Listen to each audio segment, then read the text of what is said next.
জোৰ বৰহাৰদিয়াৰ ব্ৰহ্মপুত্ৰৰ সুঁতিত দুখন ইঞ্জিনযুক্ত নাও আৰু এখন SDRFৰ স্পীড বোটেৰে বনৰীয়া হাতী খেদাৰ চেষ্টা বন বিভাগৰ। বন বিভাগে গুলী আৰু বম ফুটাই খেদাৰ চেষ্টা অব্যাহত ৰাখিছে বনৰীয়া হাতীটোক। ইতিমধ্যে বন্যহস্তীটো খেদি পঠিওৱাৰ বাবে বন বিভাগে সেই স্থানলৈ আনিছে দুটাকৈ পোহনীয়া হাতী।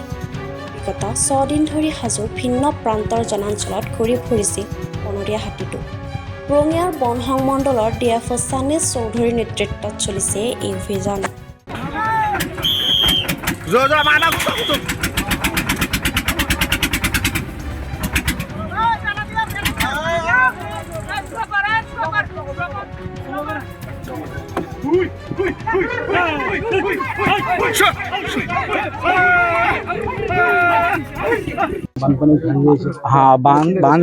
বানপানীত আমি দেখিছোঁ কি এটা হাতী যে আছে হাজোৰ টাউনত সোমাইছিলে।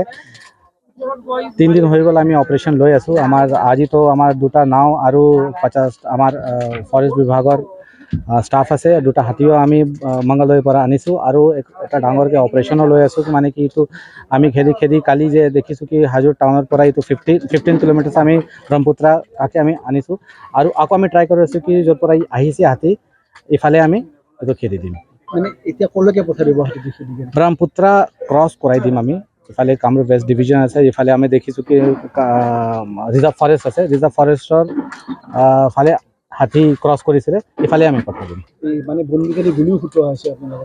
আমাৰ মানে কি DBBL গান আছে যে বেচিকেলি আমি যে এলিফেণ্ট ডিপ্ৰেডেশ্যন ইউজ কৰোঁ। আমাৰ দুটা গানো আছে আৰু দুটা হাতীও আমি আনিছোঁ। এই চব ইউজ কৰি আছোঁ যে বেচিকেলি এলিফেণ্ট ডিপ্ৰেডেশ্যন আমি জেনেৰেলি ইউজ কৰোঁ। Thank U.